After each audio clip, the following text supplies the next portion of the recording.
Hi, my name is Lindsay Buck, and I'm talking with Artie Johnson, owner of Wine XYZ, whose label Artishasic is now available in the Coravin Wine Shop.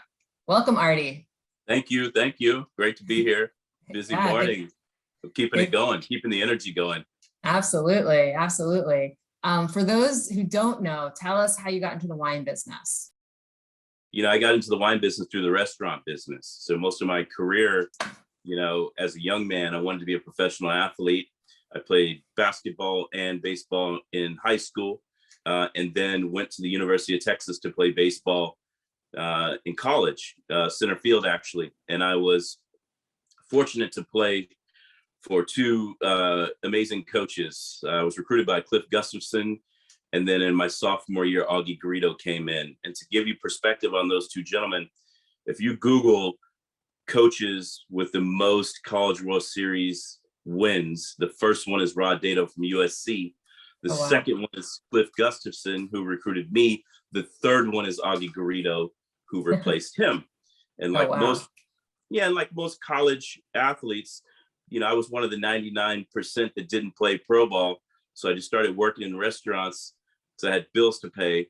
And the next thing you know, I'm moving to New York City, working at Nobu and Tribeca, learn a little bit about wine, and then moved down to Miami Beach, where I started to run the wine program at the Versace Mansion. So that was my end to understanding how wine was supposed to taste. But it took me to move to Napa to understand how wine is made. But you started at the top, right, at Nobu. It's impressive. It's better to be lucky than good. I worked at a restaurant in Austin called Kenichi. So when I moved to New York, I had Japanese restaurant experience. Now, when you try to get a job in New York, they say, well, you need New York experience, but how are you going to have New York experience if you never lived in New York? So I got lucky that I was in the right sector. That's awesome. So 8 years, you're 8 years into making wine, right? True. So what's been your winemaking philosophy and approach? I love balance, right? And that's kind of a cliche word, right? Like, I think balance is when nothing particularly stands out in the wine, right? I love beautiful aromatics. That means that you actually took care of the wine and you worked hard, and you have attention to detail. I love, beautiful, like soft mid palate, but structure. I like tannins, and we get so scared of tannins these days, we're making these big, opulent, rich, over the top wines. I don't like that. It doesn't make it right or wrong, but I feel like showing terroir in a quiet fashion, traditionally, that's how I fell in love with wine. So I tend to make more site-driven, vintage-specific wines of balance that hopefully are described as beautiful, elegant, and restrained. Yeah. Oh, that's the thing that really hit me when I tasted your wines was I was like, I kept checking the bottom, like, am I sure I'm tasting California wine? It very much evoked the old world style, very restrained. And I love that about the wines. So thank you. Yeah. What would you say is the most fun part about your job, and maybe what's the least fun part about winemaking? Well, everything's fun about winemaking, right? Running a wine business is at times very challenging, right? So what I enjoy the most is, one of the hardest things to do in this world is make a living as an artist. So I consider myself an artist, 99% artist, 1% winemaker, because most of my growers really do all the work, right? They sell me beautiful fruit. I work with them. I collaborate.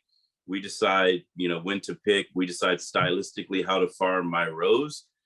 And then after that, I'm kind of running side by side with the wines. So that experience is really special. And it's actually humbling as well. Because if you're not trying to control the outcome, you have to be okay understanding that terroir is going to speak, and not necessarily your hand as a winemaker. So I enjoy the creativity. I enjoy the adventure.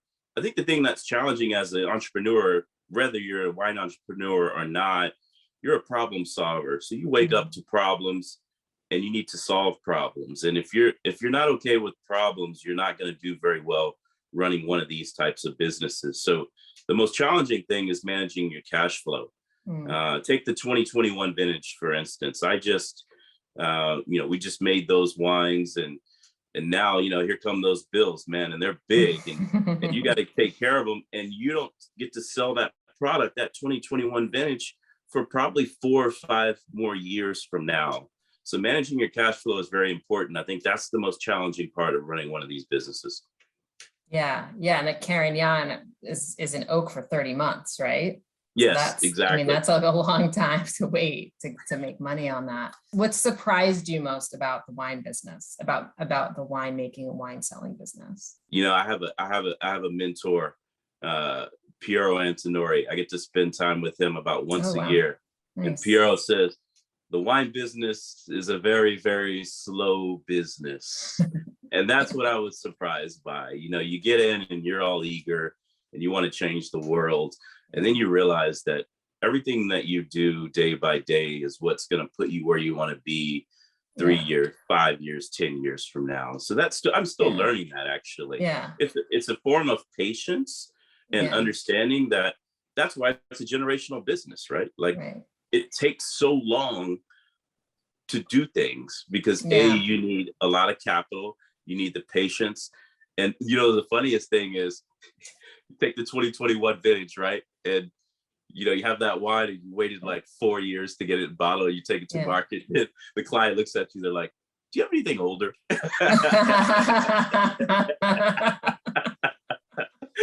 You're like, my kids are in college now. Jesus. Right. Right. Oh man, that's funny. So, well, speaking of generational, I know you have young kids. They're a little young to catch the wine bug, but are they interested? Do they get in and help pick the grapes or anything like that at this point? Yeah, they're very exposed. They're exposed through their mother, because my wife is Shannon Staglin of Staglin Family Vineyards. So they've spent a lot of time up at the family property. We've got about 60 acres up there in Rutherford growing Cabernet Sauvignon and Chardonnay mostly. So they kind of understand a little bit about how the business works. It's the people, right? It's a people business. You can learn to make wine, you can learn to run the company, you can do all those things, but if you can't get people to follow you, then you're not going to be able to be successful. So the thing I like to teach our kids, and they're young, they're 4 and 5, is respect. Because if you have respect for people and you work extremely hard, people are going to want to work with you. So they have opportunities, that at some point they're going to be probably the 3rd generation of Staglin Family Vineyard. I think when they're kind of in their teens, maybe I would encourage them to work with me a little bit, because they'll get to learn not only how to make the wines, but how to run the business. I don't have any employees, it's just me. So I think it's important for them to understand all these little steps before they get to kind of the big show. So they're in a good position. If they can be respectful of other people, if they can work extremely hard, and if they can get a little luck going their way, they're gonna be okay. Well, I think they have a good mentor in you anyway. Thank you. Me and my wife, You and your wife, of course. Behind every great man, right?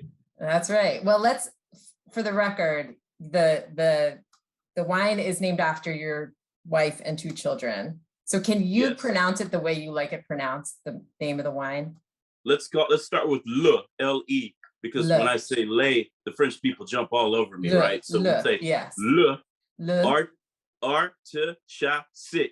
Artishasic. Okay, so there's Artie, my son, Shannon, my wife, Cicely, my daughter. Artishasic. Got it. Can we get into the wines?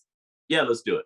All right. So I am going to use a couple Coravin systems naturally. So with the Vin Clair, I have the pivot system here, which I'll pour from. So the pivot keeps the wine fresh for 4+ weeks.